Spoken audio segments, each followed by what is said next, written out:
We just recently fired somebody. And we had a meeting with this guy. And the conversation was very simple. You know, he's insurance, all the stuff that he's doing. And I'm talking to this guy and I said, look, you have to realize there's one thing that's very clear about you. We're very patient with you. It's been many years. But your attitude has never changed. It's been the same, and it's not attractive. Let me introduce you to the concept of success. Ben Franklin was a pretty smart guy, and I want to start with a quote by him. If you do tomorrow what you did today, you will get tomorrow what you got today. You want to know what that means? If you do the same thing tomorrow that you did today, you're stuck. Stuck! And it doesn't change. So the first thing I want you to think about today is I want you to wake up tomorrow and do something different. And understand if you do the same thing, you're stuck.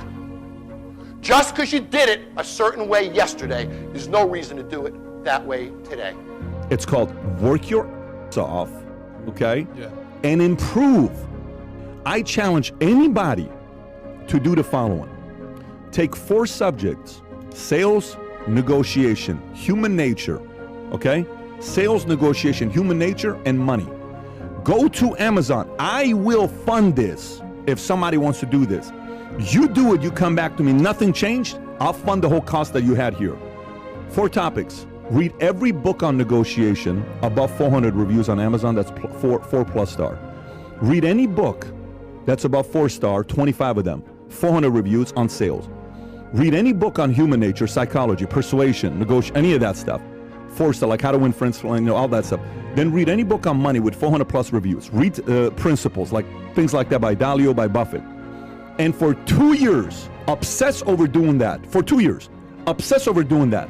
2 years later, work and improve in a marketplace. Figure out a way to improve your attitude. Sometimes half the battle is people have some negative, unattractive attitudes. They're a crap magnet. Everything is complaining. Everything is somebody else's fault. Nobody is turned on by somebody that constantly blames somebody else. Nobody.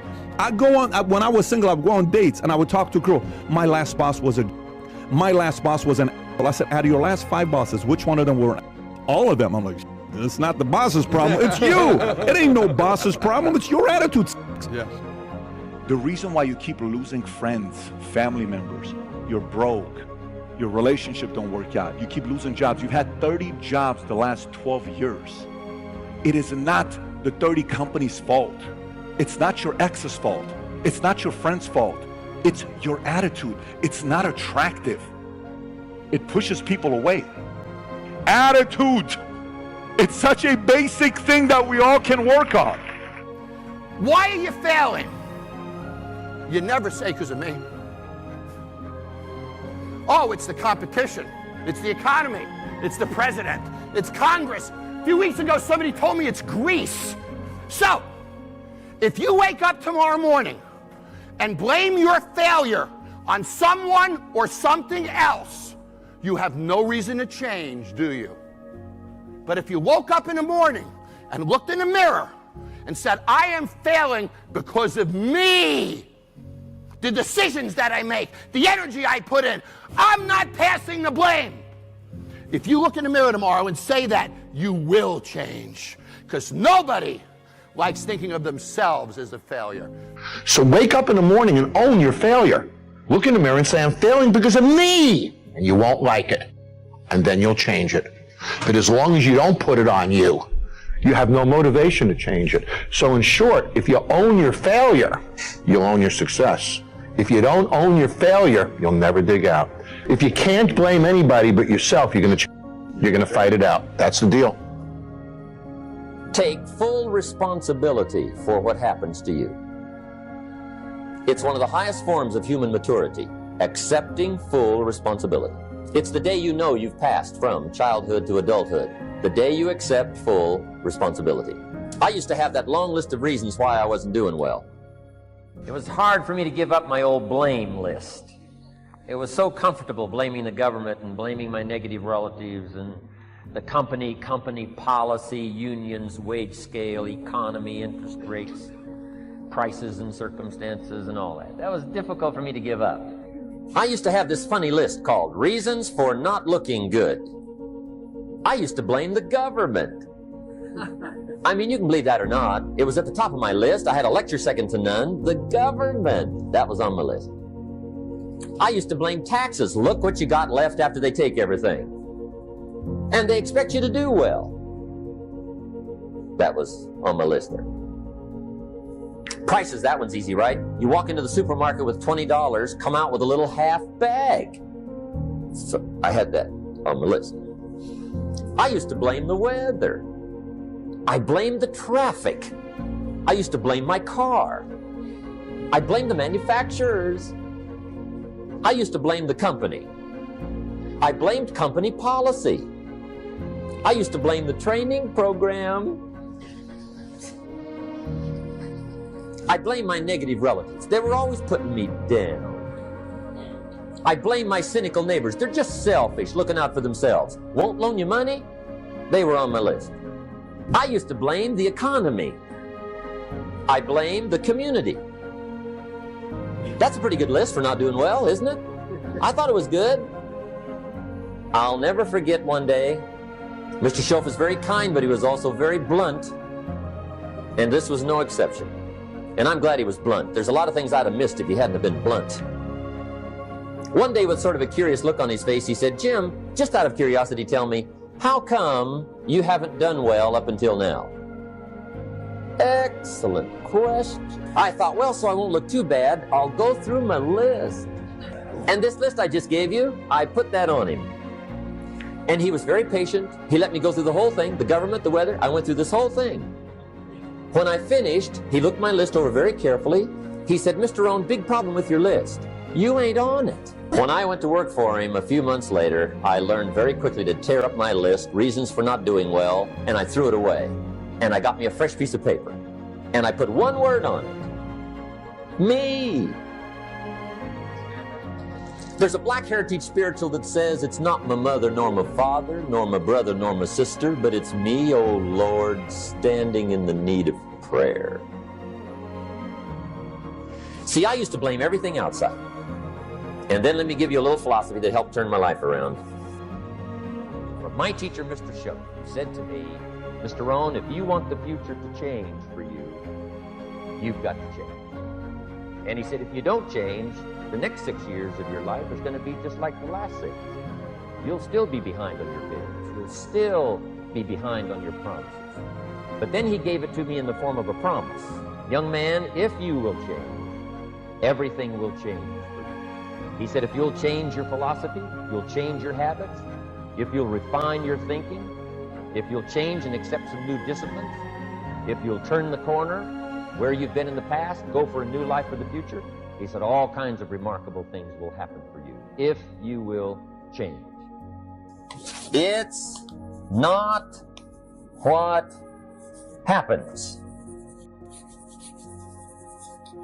that determines the quality or the quantity of your life. It's not what happens.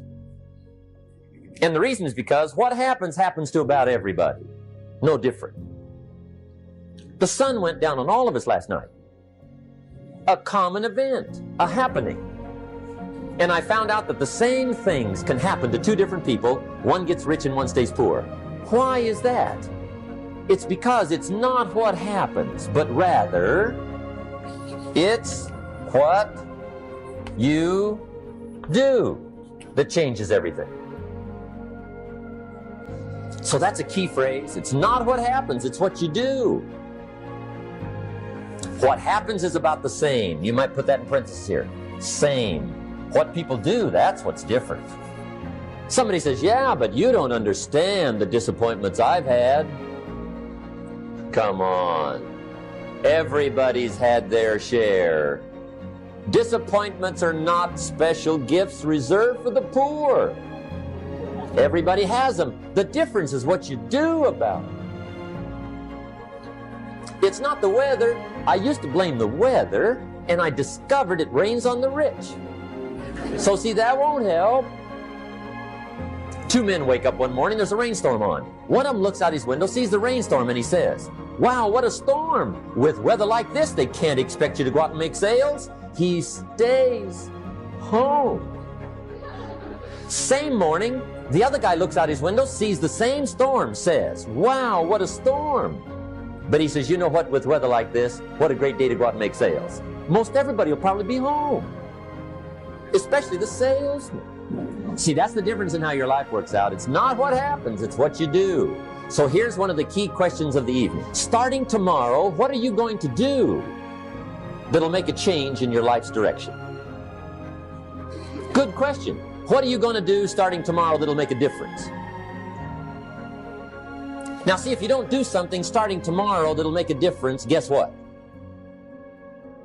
It's gonna be the same.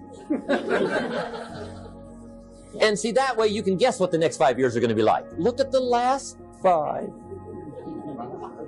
Because the next 5 are gonna be like the last 5 unless you, major key, tomorrow, change it all. Or change a little, or change something, or don't change. It's choice time. You can do whatever you want. But it's nice to know any day you wish you can change your whole life. What can you do starting tomorrow that'll make a difference?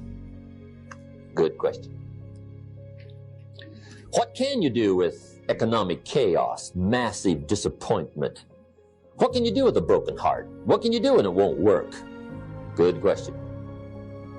So if I had a word with you tonight, one-on-one, just you and me, I think my personal advice to you would be, this year, 1981, reach down inside of you and come up with some more of those remarkable human gifts.